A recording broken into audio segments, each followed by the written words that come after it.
السلام عليكم ورحمة الله وبركاته.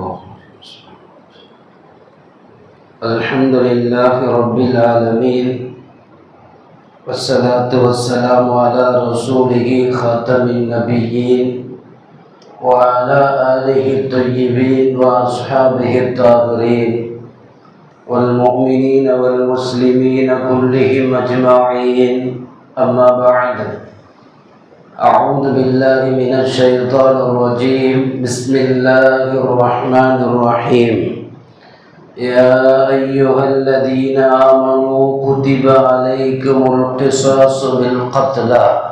صدق الله العليم.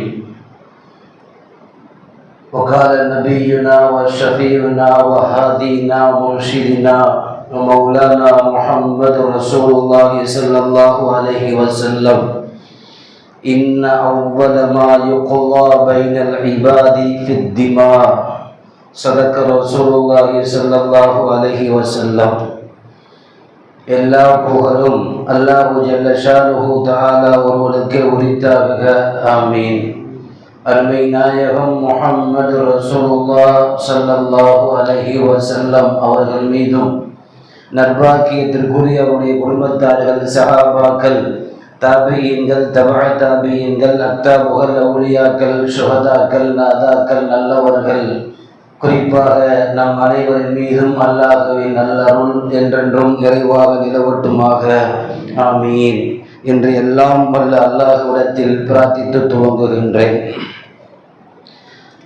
அல்லாஹு ஜல்ல ஷானுஹு தஆலா திருக்குர்ஆனை உலகத்தில் இருக்கிற எல்லா மக்களுக்கும் நேர் வழிகாட்டியாக, குறிப்பாக முஸ்லிம்களுக்கு அல்லாஹ் ஆக்கி வைத்திருக்கிறான். குர்ஆன் எல்லா சட்டங்களையும் நேர்த்தியாய் மனித குலத்திற்கு தேவையான அனைத்தையும் உள்ளடக்கிய அல்லாஹ்வினுடைய வேத வரிகளாகும். குர்ஆனிலே அல்லாஹ் சில செய்திகளை இந்த உம்மத்திற்கு விளக்கி சொல்லுகிறான். அதில் ஒன்று, சில பாவங்கள் இருக்கிறது. மனிதர்கள் ஏதாவது ஒரு பாவங்களை செய்துவிட்டால் அந்த பாவத்தை அல்லாஹ்விடத்திலே தௌபா செய்வதன் மூலம் மன்னிப்பு பெற்றுக் கொள்ளலாம். இது ஒரு வகையான பாவம். இரண்டாவது வகை பாவங்கள் இருக்கிறது. அடியார்களுக்கு ஏதாவது ஒரு குற்றம் செய்து, அநீதி செய்து, அந்த அநீதியை அந்த அடியான் நான் மன்னித்து விட்டேன் என்று அவன் சொல்லுகிற வரை இவனுக்கு தௌபாவை அல்லாஹ் தரமாட்டான். ஒன்று, நேரடியாக அல்லாஹ்விடத்திலே கேட்டு தௌபாவை பெற்றுக்கொள்வது. இரண்டாவது, அடியார்களுக்கு ஏதாவது அநியாயம் செய்து விட்டால் அந்த அடியார்கள் அந்த பாவத்தை மன்னிக்காதவரை ரப்பு மன்னிக்காமல் இருப்பது. இது இரண்டாவது வகை குற்றம். மூன்றாவது வகை குற்றங்கள் இருக்கிறது. சில பாவங்களை அந்த தௌபாவின் மூலம் மன்னிக்க மாட்டான். மீண்டும் இவன் என்ன செய்தானோ அதே குற்றத்தை இவனுக்கு அது நடத்தப்பட வேண்டும். உதாரணமாக, ஒருவன் கொலை செய்தான். கொலை செய்தவனுக்கு இஸ்லாம் தருகிற தண்டனை மீண்டும் இவனை கொலை செய்ய வேண்டும். தௌபா செய்வதாலோ அல்லது அல்லாஹ்விடத்திலே மன்னிப்பு கேட்பதாலோ இது எதுவும் கிடையாது. இஸ்லாத்தை பொறுத்தவரை கொலைக்கான குற்றத்தை அல்லாஹ் மூன்று விஷயங்களில் சொல்லுகிறான். ஒன்று, ஒரு கொலை நடக்கிற போது அந்த கொலையை செய்தவனுக்கு அந்த குடும்பத்தார்கள் ஏதாவது பகரமாக தொகையை வாங்கி கொண்டு நான் மன்னித்து விட்டேன் என்று விட்டுவிடலாம். இது ஒன்று. இரண்டாவது, கொலை செய்தவனுக்கு மீண்டும் நாங்கள் எதையும் வாங்க மாட்டோம், அவனை கொன்றுதான் ஆக வேண்டும் என்று சொன்னால் அவர்களை கொலைதான் செய்ய வேண்டும். காசும் வாங்காமல் எதுவும் வாங்கி கொள்ளாமல் நாங்கள் அல்லாஹ்விற்காக மன்னித்து விட்டோம் என்று அந்த குடும்பத்தார்கள் சொன்னால் அல்லாஹும் அந்த குற்றத்தை மன்னித்து விடுவான் என்றெல்லாம் குர்ஆனிலே கொலைக்கு சம்பந்தமான குற்றவியல் சட்டத்தை அல்லாஹ் குர்ஆனிலே பேசுகிறான். குர்ஆனில் யா அய்யுஹல்லதீன ஆமனூ குத்திப அலைக்குமுல் கிஸாஸு ஃபில் கத்லா. ஈமான் கொண்ட முஃமின்களே, உங்களுக்கு கொலைக்கு பகரமாக கொலை செய்தல் என்கிற அந்த குற்றத்திற்கு நாம் இந்த சட்டத்தை கொடுத்திருக்கிறோம். யார் கொலை செய்தாலும் அந்த கொலைக்கு நீங்கள் பழி வாங்கி கொள்ளலாம் அல்லது மன்னித்து விட்டு விடலாம் என்று திருக்குர்ஆனில் கொலைக்குண்டான சட்டத்தை அல்லாஹ் சொல்லுகிறான். காரணம், இன்றைக்கு திருக்குர்ஆனுடைய சட்டங்களை ஏன் யோசித்து பார்க்கிறோம் என்றால், இன்றைக்கு நிறைய கொலைகள் கொள்ளைகளுடைய காலங்களிலே வாழ்ந்து கொண்டிருக்கிறோம். நபி ஸல்லல்லாஹு அலைஹி வஸல்லம் அவர்கள் சொன்னார்கள், கியாமத்தினுடைய நெருக்கங்கள் என்று வருகிற போது சில அடையாளங்கள் குறித்து நபி ஸல்லல்லாஹு அலைஹி வஸல்லம் பேசினார்கள். முக்கியமான நிறைய அடையாளங்களை தொகுத்து தரக்கூடிய ஹதீசுகளை வல்லுநர்கள் இந்த ஹதீஸை சொல்லுவார்கள். கியாமத்தினுடைய நெருக்கத்தில் நீங்கள் வருகிற போது சில அடையாளங்கள் உண்டு. உங்களிலே தெரிந்தவர்களுக்கு மட்டும் சலாம் சொல்வார்கள். சலாம் எல்லோருக்கும் இஸ்லாத்தினுடைய அடையாள சின்னம். ஆனால் தெரிந்தவர்கள் வருகிற போது தெரிந்தவர்களுக்கு சலாம். இப்படி ஒரு காலம் வருகிற போது கியாமத்தினுடைய அடையாளம் என்று நபி ஸல்லல்லாஹு அலைஹி வஸல்லம் சொன்னார்கள். விபச்சாரம் அதிகமாக பெருகும் என்றார்கள். வட்டி விகிதாச்சாரத்தில் அதிகமாக கொடுக்கல் வாங்கல் நடைபெறும் என்று சொன்னார்கள். பள்ளிவாசலில் சப்தமும் அதிகமான சர்ச்சைகளும் சண்டைகளும் அங்கே அதிகம் நடப்பதை பார்ப்பீர்கள் என்றெல்லாம் கியாமத்தினுடைய அடையாளங்கள் குறித்து சொல்லி கொண்டு வருகிற நபிகள் நாயகம் ஸல்லல்லாஹு அலைஹி வஸல்லம் அதில் இந்த வார்த்தை சொன்னார்கள், அதிகம் கொலைகள் பரவலாக்கப்படும், இரத்தம் ஓட்டப்படுவதை நீங்கள் பார்ப்பீர்கள்.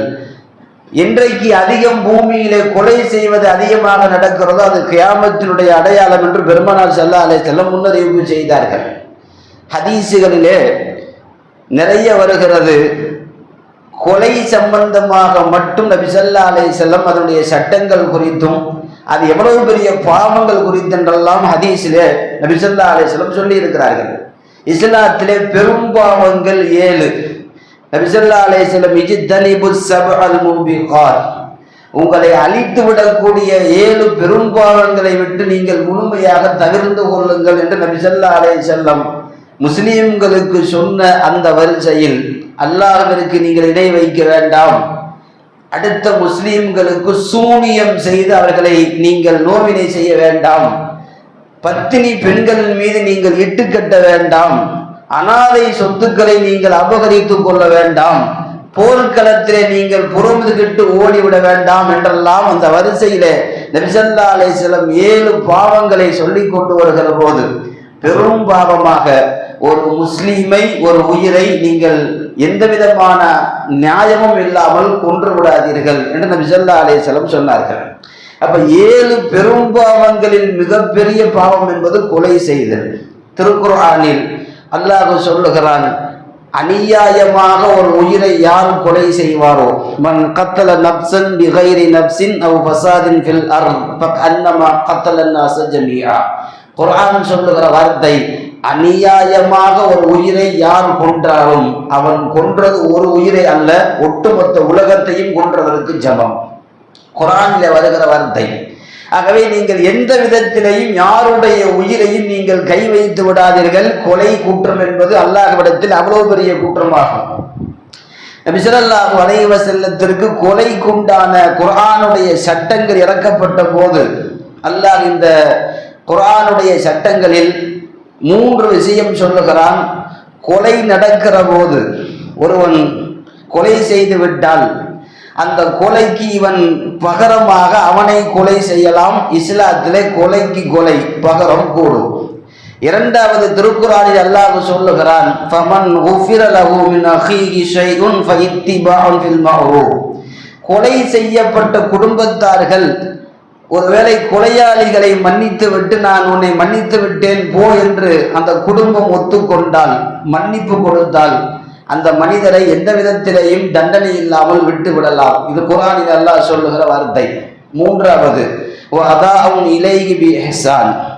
அந்த குடும்பம், கொலை செய்யப்பட்ட அந்த மனிதருடைய குடும்பம் கொலை செய்தவனிடம் ஏதாவது இழப்பீட்டு தொகை, நஷ்டஈட்டு தொகையை கேட்டு வாங்கி கொண்டு அவனை மன்னித்து விட்டு விடலாம். இந்த 3ம் கொலைக்குண்டான குற்றத்திற்கு அல்லாஹ் சொல்லக்கூடிய தீர்ப்பாக குர்ஆன் பதிவு செய்து வைத்திருக்கிறது. இன்றைக்கு நாம் யோசித்து பார்க்கிறோம், இன்றைக்கு நிறைய கொலை கொள்ளை நடந்து கொண்டிருக்கிற ஒரு சூழ்நிலை. எந்த அளவிற்கு என்றால், ஒரு விஷயம் முத்தி போகிற போது அவரை கொலை செய்து விடலாம் என்று திட்டம் போடுகிற துனியா. கடன் வாங்கி கடன் கொடுத்து கடைசியாக கடன் கொடுக்க முடியவில்லைங்கிற போது கடன் கொடுத்தவனை கொலை செய்கிறது. நாம் யோசித்து பார்க்கிறோம், இன்றைக்கு துனியாவிலே நிறைய கொலைகள் நடப்பதை சர்வசாதாரணமாக பார்க்கிறோம். கணவன் மனைவியை கொலை செய்கிறாள், மனைவி கணவனை கொலை செய்கிறாள், பிள்ளை பெற்றோர்களை கொலை செய்கிறார்கள். குடும்பத்திற்குள்ளேயே இன்றைக்கு கொலை கொள்ளை அதிகமாக இருக்கிறது. நபி ஸல்லல்லாஹு அலைஹி வஸல்லம் சொன்னார்கள், கியாமத் நெருக்கத்தில் இப்படியும் கொலை நடக்கும். எப்படி என்றால், கொலை செய்தவனுக்கும் தெரியாது ஏன் இவன் நம்மை கொன்றான் என்று, கொல்ல போகிறவனுக்கும் தெரியாது இவனை ஏன் நாம் கொல்ல போகிறோம் என்று. அப்படி ஒரு காலம் வரும் என்றார்கள். இதற்கு அர்த்தம் என்ன தெரியுமா? காசு கொடுத்து கூலிப்படையை ஏற்பாடு செய்து இவ்வளவு பணம் தருகிறேன், இந்த நபரை நீ கொன்று விடு என்று ஒருவனை நாம் தயார் செய்கிற போது காசை வாங்கி கொண்டு அவனை கொலை செய்ய வேண்டுமே, அந்த நோக்கமே தவிர எதற்கு கொல்லுகிறோம் என்று இவனுக்கு தெரியாது. கொலை செய்ய வருகிற போது புதிதாய் ஒருவன் கத்தி எடுத்துக்கொண்டு வெட்ட வருகிறான், கொல்லப்பட போகிறவனுக்கும் தெரியாது இவன் ஏன் நம்மை வெட்ட போகிறான் என்று. இடையிலே பணம் மட்டும்தான் இங்கே மாற்றப்பட்டிருக்கிறது. நபி ஸல்லல்லாஹு அலைஹி வஸல்லம் பணம் வாங்கி கொண்டு கொலை செய்கிற காலம் அதிகம், கொலைகள் நடக்கும் என்று நபி ஸல்லல்லாஹு அலைஹி வஸல்லம் சொன்னார்கள். இன்றைக்கு நாம் செய்தித்தாள்களில் வரக்கூடிய செய்திகளை பார்த்தால் தெரியும், 10 செய்தியில் 6 செய்தி கொலை சம்பந்தமானது, மிச்சம் இருக்கிற செய்தி பண மோசடி சம்பந்தமானது, அதற்கு பிறகு இருக்கிற செய்தி பாலியல் ரீதியான செய்திகள். இன்றைக்கு துனியா முழுவதும் கொலை கொள்ளையில அதிகம் நடந்து கொண்டிருக்கிற போது பெருமானார் சொன்னார்கள், கியாமத்தின் நெருக்கத்தில் ஒரு காலம் இப்படி வரும், லா தகூமு ஸாஅத்து இல்லா அலா ஷிராரின் நாஸ், மக்கள் எல்லோரும் கெட்டவர்களாகவே இருப்பார்கள். கியாமத்தினுடைய நெருக்கத்தில் நீங்கள் மக்கள் எல்லோரையும் கெட்டவர்களாகவே பார்ப்பீர்கள், அவர்கள் கெட்டதாக இருப்பார்கள் என்று ஹதீஸில் வருகிறது. இப்னு அப்பாஸ் ரலியல்லாஹு தஆலா அன்ஹு, அனஸ் இப்னு மாலிக் ரலியல்லாஹு தஆலா அன்ஹு அறிவிப்பு செய்கிறார்கள், நபி ஸல்லல்லாஹு அலைஹி வஸல்லம் அவர்கள் சொன்னார்கள், என் காலத்திலிருந்து கியாமத்து நாள் வரை பின்னோக்கி எந்த காலத்தை நீங்கள் போய் பார்த்தாலும் முந்திய காலத்தை விட பின்னால் வருகிற காலம் அஷர்ரு மின்ஹு, ரொம்ப மோசம் என்றுதான் நீங்கள் பார்ப்பீர்கள். பெருமானாருடைய காலத்திலிருந்து ஹதீஸ் எப்படி வருகிறது என்றால், தல்கு ரப்பக்கும் ஹத்தா தல்கு ரப்பக்கும், உங்கள் ரப்பை சந்திக்கக்கூடிய கியாமத் நாள் வரைக்கும் என் காலத்திலிருந்து நீங்கள் பின்னாடி வந்து கொண்டே இருந்தால் நீங்கள் காலத்தை முந்திய காலத்தை விட பிந்திய காலம் மோசமானதாகவே நீங்கள் பார்ப்பீர்கள். 2000 விட 2010 மோசம் என்றுதான் வரும், 2010 விட 2030 அதை விட மோசம் என்றுதான் வரும், பரவாயில்லை என்று நீங்கள் வராது. இன்னும் சொல்ல போனால் இந்த 2030 தாண்டி நீங்கள் 50க்கு போனால் அது ரொம்ப மோசம் என்றுதான் இருக்கும். கியாமத்து நெருக்கம் வரைக்கும் நீங்கள் மோசமான காலத்தை நோக்கித்தான் போவீர்கள் என்று அருமைநாயகம் ஸல்லல்லாஹு அலைஹி வஸல்லம் அவர்கள் சொன்னார்கள். நான் எதற்கு சொல்ல வருகிறேன், இன்றைக்கு கொலை அதிகமாயிருக்கிறது, பரவலாயிருக்கிறது. குடும்ப உறவுக்குள்ளேயே கொலைகள் சர்வசாதாரணமாக நடந்து வருகிறது. கொலை மலிந்திருக்கிறது, விபச்சாரம் மலிந்திருக்கிறது, ஒரு கணவன் மனைவி இருவர்களுக்குள்ளே கொலை நடக்கிறது, பெற்றோர்களுக்குள்ளே கொலை நடக்கிறது. நபி ஸல்லல்லாஹு அலைஹி வஸல்லம் கொலை சம்பந்தமாக இந்த உம்மத்திற்கு ரொம்ப எச்சரிக்கை செய்தார்கள். நாளை மறுமையில் நீங்கள் செய்யக்கூடிய எந்த தவறாக இருந்தாலும் கூட அல்லாஹ் மன்னிப்பான். சில நேரங்களில் நான் நின்று ஷஃபாஅத் செய்வேன், சிபாரிசு செய்வேன்.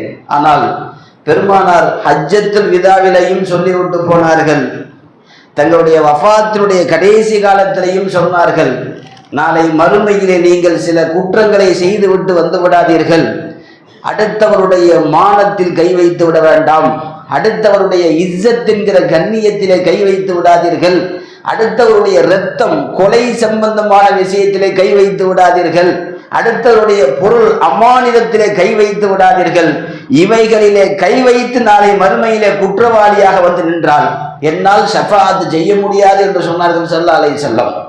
இது முழுக்க முழுக்க அல்லாஹ் இதுல எந்த விதத்திலேயும் இரக்கம் காட்ட மாட்டான், தீர்ப்பு ரொம்ப கடுமையானதாக இருக்கும் என்பதை இந்த உம்மத்திற்கு வலியுறுத்துவதற்காக வேண்டி பெருமானார் சொன்னார்கள். கொலை சம்பந்தமாக நாளை மறுமையில் நீங்கள் வந்து நின்று விடாதீர்கள். இந்த மனிதருடைய உயிரை இவர் கொலை செய்தார் என்கிற குற்றத்திலே வந்து நின்று விடாதீர்கள். யாரும் அதிலே ஷஃபாஅத்து செய்ய முடியாது என்று பெருமானார் சொன்னார்கள்.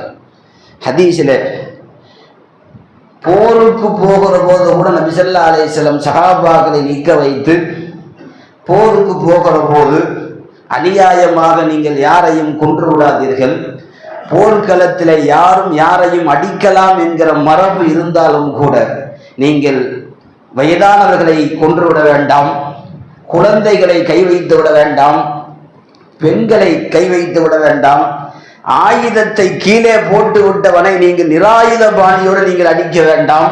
இதுவெல்லாம் ஒரு உயிரை அநியாயமாக கொலை செய்ததாக போய்விடும் என்று நபி ஸல்லல்லாஹு அலைஹி வஸல்லம் போருக்கு போகிற போது கூட சஹாபாக்களுக்கு இதையெல்லாம் செய்து விடாதீர்கள் என்று சொல்லிவிட்டு இந்த உம்மத்திற்கு வழிகாட்டிய பெருமானார் ஸல்லல்லாஹு அலைஹி வஸல்லம். நம்ம எல்லாம் தெரிந்து வைத்திருக்கிறோம், கொலை குற்றம் என்பது சர்வசாதாரணம் அல்ல. இஸ்லாத்தில் ஒருவன் எப்படி தற்கொலை செய்து கொள்ளக்கூடாதோ, எந்த நோயாக இருந்தாலும் சரி, எவ்வளவு கஷ்டமா இருந்தாலும் சரி, தற்கொலை செய்யக்கூடாது. காரணம், உயிர் நம்ம சம்பந்தப்பட்டது அல்ல. அல்லாஹ் கொடுத்த உயிரை அவன் தான் எடுக்க வேண்டும், யாரும் எடுக்கவும் கூடாது. அவன் உயிரை அவன் போக்கிக் கொள்ளவும் கூடாது, தற்கொலை செய்து கொள்ளவும் கூடாது, அடுத்தவர்களை கொலை செய்யவும் கூடாது. நபி ஸல்லல்லாஹு அலைஹி வஸல்லம் சொன்னார்கள், நாளை மறுமையில் விசாரணையிலே முதலிலே கேட்கப்படுகிற கேள்வி நமக்கு தெரியும், தொழுகையை பற்றித்தான் அல்லாஹ் கேள்வி கேட்பாண்டு.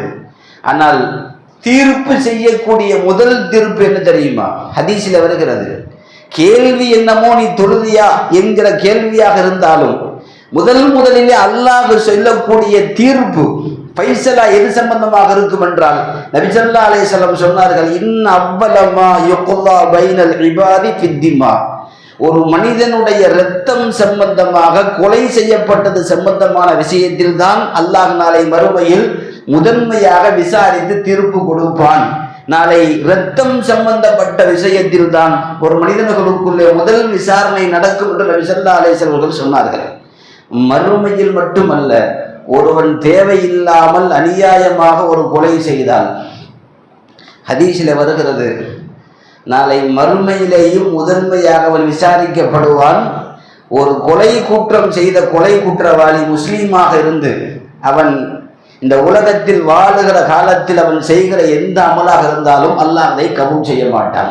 அது நஃபில் தொழுகையாக இருக்கட்டும், ஃபர்லு தொழுகையாக இருக்கட்டும், ஃபர்லான நோன்பாக இருக்கட்டும், ஃபர்லான எந்த விஷயமாக இருந்தாலும் சரி, நஃபிலான ஃபர்லான எந்த நல்ல அமலும் அல்லாஹ்விடத்தில் அது ஏற்றுக்கொள்ளப்படாது என்று நபி ஸல்லல்லாஹு அலைஹி வஸல்லம் அவர்கள் சொன்னார்கள். அநியாயமாக ஒருவன் கொலை செய்து விட்டால் அந்த கொலை செய்தவனுக்கு அல்லாஹ் இந்த உலகத்தில் கொடுக்கிற தண்டனையும் மறுமையிலே அவனுக்கு கொடுக்கிற தண்டனையும், இதெல்லாம் நபி ஸல்லல்லாஹு அலைஹி வஸல்லம் சொன்னார்கள்.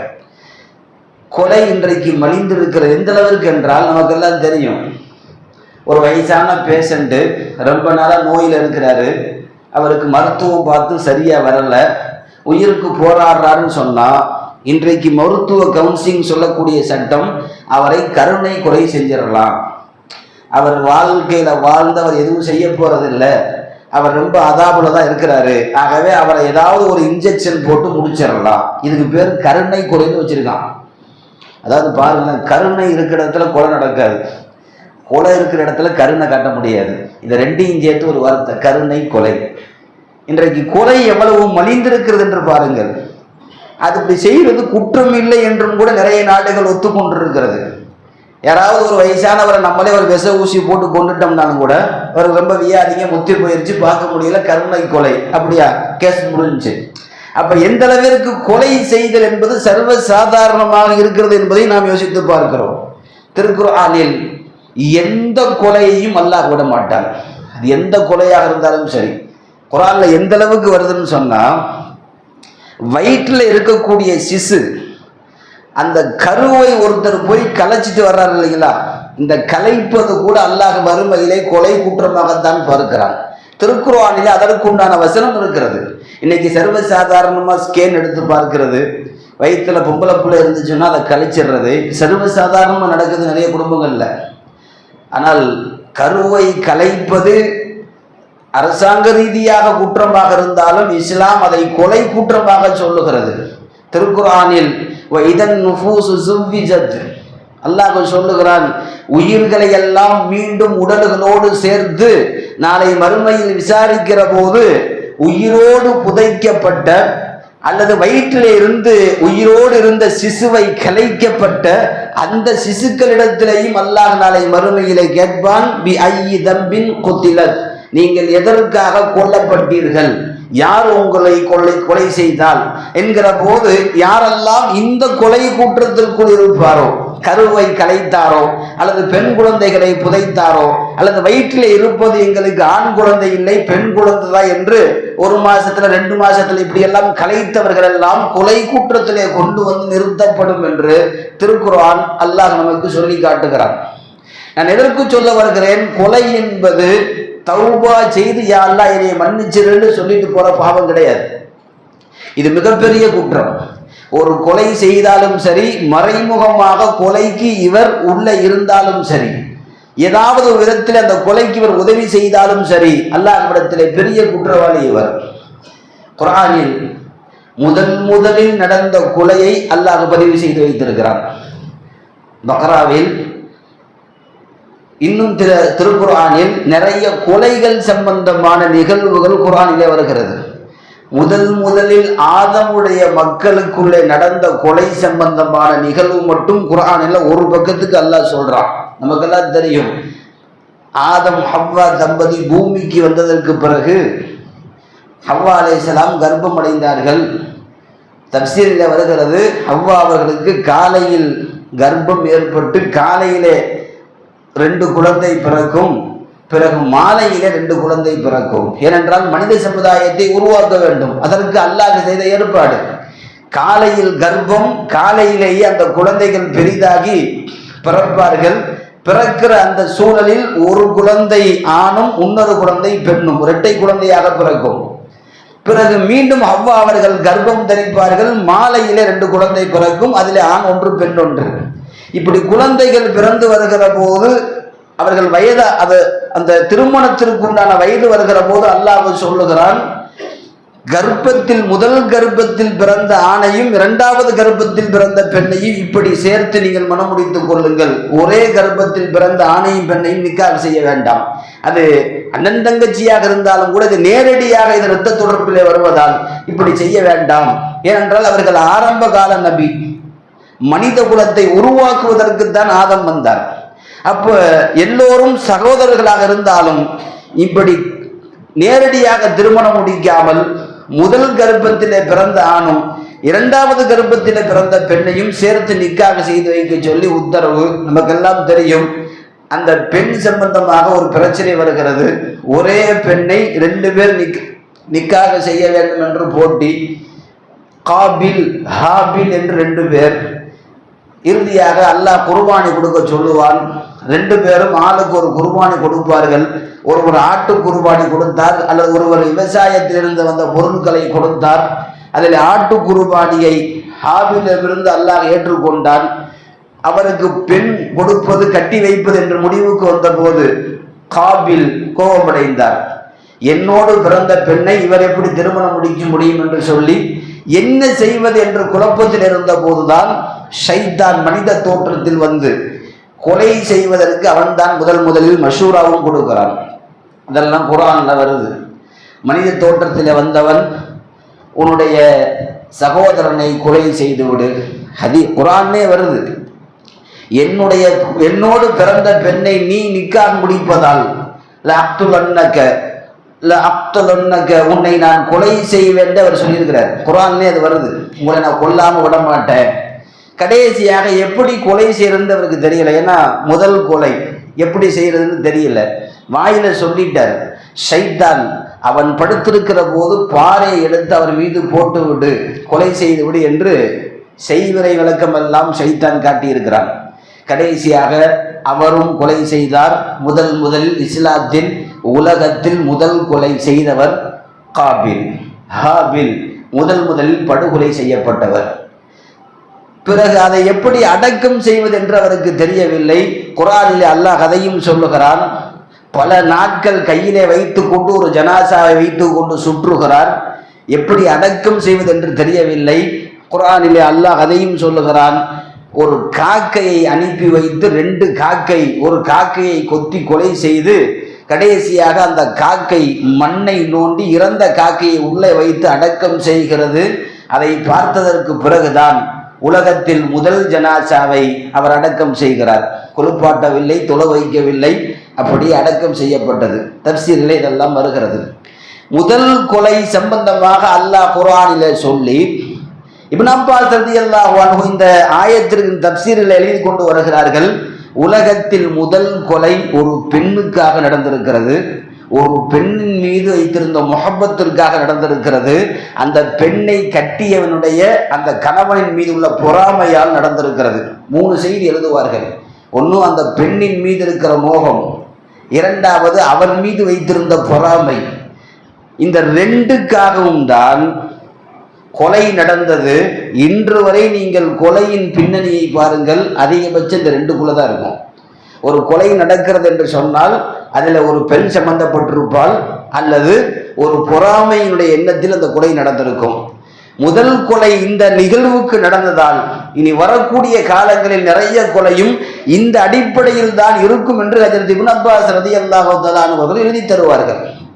அது மட்டுமல்ல, நபி ஸல்லல்லாஹு அலைஹி வஸல்லம் சொன்னார்கள், காபில் அவன்தான் முதலில் உலகத்தில் கொலையை துவக்கி வைத்தவன். அவன்தான் உலகத்திற்கு கொலை செய்வதை கற்றுக் கொடுத்தான். துனியாவில் கியாமத்து வரை இனி எத்தனை கொலை நடந்தாலும் அந்த கொலையின் ஒரு குற்றம், ஒரு இரத்தத்தின் ஒரு பகுதி அதை துவக்கி வைத்த காபிலின் கபருக்கு போய்கொண்டே இருக்கிறது என்று சொன்னார்கள் ஸல்லல்லாஹு அலைஹி வஸல்லம். யார் இந்த துனியாவில் ஒரு நல்லதை தொடக்கி வைத்தாலும் அவருக்கு பின்னால் நல்லதினுடைய கூலி போகும். கெட்டதை துவக்கி வைத்தால் கெட்டதினுடைய தீமை கபருக்கு போகும். அதற்கு உதாரணம் காபில். நபி ஸல்லல்லாஹு அலைஹி வஸல்லம் இது அனைத்தையும் குர்ஆனின் வழியாக இந்த உம்மத்திற்கு கொலை சம்பந்தமான பதிவுகளை சொல்லி, முதலில் கொலை நடந்ததற்கு பெண் தான் காரணம், அந்த பெண்ணின் மீது வைத்திருந்த மோகம் காரணம், அந்த பெண்ணை கட்டிய கணவனின் மீது வைத்திருந்த பொறாமை காரணம் என்றெல்லாம் இப்னு அப்பாஸ் ரலியல்லாஹு தஆலா அன்ஹு எழுதுவார்கள். நாம் இங்கே கவனத்தில் வைக்க வேண்டும், கொலைக்கான சட்டத்தை இஸ்லாம் ரொம்ப தெளிவாக சொல்லுகிறது. ஒன்று, ஒரு கொலை நடக்கிற போது 3 பேருடைய உரிமை அதற்குள்ளே இருக்கிறது. முதல் உரிமை அல்லாஹ்வுக்கானது, அல்லாஹ்வுக்கான உரிமை உள்ளே இருக்கிறது. 2வது கொல்லப்பட்டவனின் உரிமையும் உள்ளே இருக்கிறது. 3வது கொலை செய்யப்பட்டவனுடைய குடும்பத்தின் உரிமையும் உள்ளே இருக்கிறது. இஸ்லாத்தில் இந்த ஆயத்திற்கு தப்சீர் எழுதுவார்கள், ஒரு கொலை நடக்கிற போது 3 பேருடைய உரிமை பாதிக்கப்படுகிறது. முதல் உரிமை அல்லாஹ்வுடைய உரிமை. உயிரை கொடுப்பதும் எடுப்பதும் அல்லாஹ்வுடைய கட்டளை. இதில் யாரும் போய் தலையீடு செய்ய முடியாது. அல்லாஹ் கொடுத்த உயிரை இவன் அநியாயமாக கொலை செய்து வெளியாக்கி இருக்கிறான். ஆகவே அல்லாஹ்விடத்திலே இவன் குற்றவாளியாக நிற்க வேண்டும். அல்லாஹ் நாடினால் இந்த குற்றத்தை மன்னிப்பான், இல்லை என்றால் தண்டனை கொடுப்பான். இது அல்லாஹ் சம்பந்தப்பட்ட உரிமை. இந்த உரிமையில பிரச்சனை இல்லை. ஏன்னா அல்லாஹ் நாடுனா மன்னிப்பான், இல்லைன்னா தண்டனை கொடுப்பான்னு வச்சுக்கங்களேன். 2வது கட்ட உரிமை இருக்கிறது, கொல்லப்பட்டவனின் உரிமை, அதாவது கொலை செய்யப்பட்டவனின் உரிமை. என்ன உரிமைனா, கொலை செய்யப்பட்டவன் நாளை மறுமைக்கு நீதி விசாரணைக்கு முதல் ஆளாக முதல் வரிசையில வந்து நிற்பான். ஹதீஸில் வருகிறது, தன் வெட்டிய தலையை கையிலே வைத்து கொண்டு நீதிக்காக வேண்டி வந்து நிற்பான். நாளை மறுமையில் முதலில் விசாரிக்கப்படுவதும் அந்த அநியாயம் செய்யப்பட்டவருடைய கொலை சம்பந்தமான விஷயத்திற்குத்தான் அல்லாஹ் முதலிலே தீர்ப்பும் தருவான். கொலை இந்த உலகத்தை பொறுத்த வரைக்கும் கொலை நடந்துருச்சு, அந்த கொலைக்கு அவன் ஜெயிலுக்கு போனா போகல, அந்த கொலைக்கு இவன் தண்டனை வாங்கினா வாங்கல, இவர் கோர்ட்ல விசாரணை நடக்கல, அதெல்லாம் இங்கே கிடையாது. மீண்டும் மறுமையில் அல்லாஹ் நடத்துவான். ஒரு கொலை குற்றத்திற்கு மீண்டும் கொண்டு வந்து நாளை மறுமையிலே விசாரிக்கப்படும். விசாரிக்கப்படுகிற போது அநியாயமாக கொலை செய்தவன் யார் கொன்றானோ அவனுடைய அத்தனை நன்மைகளையும் பிடுங்கி கொல்லப்பட்டவன் கைகளுக்கு கொடுக்கப்படும். ஒரு 70 வருஷம் அவர் வாழ்ந்திருக்கிறார்னு சொன்னால் அந்த 70 வருஷத்தினுடைய நன்மையை ஃபுல்லாக வலிச்சு கொல்லப்பட்டவனுடைய கையில் அல்லாஹ் கொடுத்து விடுவான். இப்போது இவன் 70 வருஷம் துனியாவில் எந்த அமலும் செய்யாதவனை போல நிற்பான். அதாவது பேலன்ஸ் ஃபுல்லாக ஜீரோவில் வந்து நிற்கும். எந்த அமலும் ஒரு நன்மை கூட இருக்காது. இந்த கொலைக்காக இவன் அப்படியே கொண்டு போய் நரகத்திலே தள்ளப்படும். நாளை மறுமையில் கொல்லப்பட்டவனுடைய உரிமையில் இவன் இப்படி தண்டிக்கப்படுவான் என்று திருக்குர்ஆனிலே வருகிறது. மூன்றாவது உரிமையை அல்லாஹ் குர்ஆனிலே சொல்லுகிறான், கொல்லப்பட்டவருடைய குடும்பத்திற்கு அல்லாஹ் கொடுத்திருக்கிற உரிமை. இப்போ ஒரு தந்தையை கொலை செஞ்சிட்டாங்க. ஒரு தந்தை கொல்லப்பட்டதற்கு பிறகு அந்த குடும்பத்தில் இருக்கக்கூடிய மகன்களுக்கு அல்லாஹ் சில உரிமைகள் தருகிறான். இஸ்லாமிய ஆட்சியாக இருந்தால் அவர் யார் தன் தந்தையை கொன்றாரோ அவரை மீண்டும் கொலை செய்யலாம், மார்க்கத்தில் அனுமதி உண்டு. இதில் எந்த விதமான குற்றமும் கிடையாது. இஸ்லாமிய சட்டத்தில் இஸ்லாமிய நாடாக இருந்து இஸ்லாமிய சட்டங்கள் நடைமுறைப்படுத்தப்பட்டால் இந்த சட்டம் அதுக்குன்னு குர்ஆன் சொல்லிடுச்சுன்னு எல்லாத்தையும் கத்தி எடுத்து வெட்ட சொல்றதல்ல. இஸ்லாமிய சட்டம் அங்கே இருக்க வேண்டும். அப்போ ஒரு தந்தை கொலை செய்யப்பட்டால் அந்த தந்தைக்காக மகன் பகரம் எடுக்கலாம். யார் கொலை செய்தாரோ அவர் அரசராக இருக்கட்டும், அரசருடைய பிள்ளையாக இருக்கட்டும், கொண்டு கொலை செய்யலாம். இவர் மீது எந்த குற்றமும் கிடையாது. ரெண்டாவது, அந்த குடும்பத்தில் யார் கொலை செய்தார்களோ அந்த குடும்பத்தில் இருக்கக்கூடியவர்கள் கொலை செய்தவனிடமிருந்து குற்றத்திற்காக நஷ்ட ஈட்டு தொகை ஒரு 1 கோடி ரூபாய் கொடுத்துரு, ஒரு 50 லட்சம் ரூபாய் கொடுத்துரு என்று சொல்லி காசை வாங்கி கொண்டு அவரை மன்னித்து கொலை செய்யாமல் விட்டு விடுவது, இதுவும் மார்க்கத்தில் கூடும். மூன்றாவது ஒன்று இருக்கிறது, காசும் வாங்காமல் நாங்கள் முழுக்க அல்லாஹ்வுக்காக வேண்டி மன்னித்து கொடுக்கிறோம், இவரை எதுவும் செய்ய வேணாம் என்று சொல்லி மன்னிப்பு கொடுப்பது. எந்த அளவிற்கு அல்லாஹ் இந்த இடத்துல மன்னிப்புக்கு கூலி தருகிறான் என்று சொன்னால், 7 பேர் வாரிசுதாரர்கள் வச்சுக்கோங்களேன். ஒரு தகப்பனாரை கொன்னுட்டாங்க, 7 பேர் வாரிசுதாரர்கள், 6 பேர் அவரை கொல்லணும்னு சொல்றாங்க. அதுல ஒரே ஒரு பிள்ளை மட்டும் வேணாம், அல்லாஹ்வுக்காக நான் மன்னிச்சிட்டேன்னு சொல்றாருன்னா இப்ப இவரை மன்னிச்சு விட்டுறணும், கொலை செய்ய முடியாது. ஒருத்தர் மன்னித்தாலும் அல்லாஹ் அந்த மன்னிப்புக்கு பெரிய கூலியை தருகிறார். 6 பேர் வெட்ட வேண்டும் என்று சொல்லுகிறார்கள். ஒருவர் நான் மன்னித்து விட்டேன், அவரை கொலை செய்ய வேண்டாம் என்று சொல்லுகிறார் என்றால் அந்த இடத்தில் அல்லாஹ் மன்னிப்புக்கு கூலி அதிகப்படுத்த சொல்லுகிறான், அவரை பழிவாங்க முடியாது.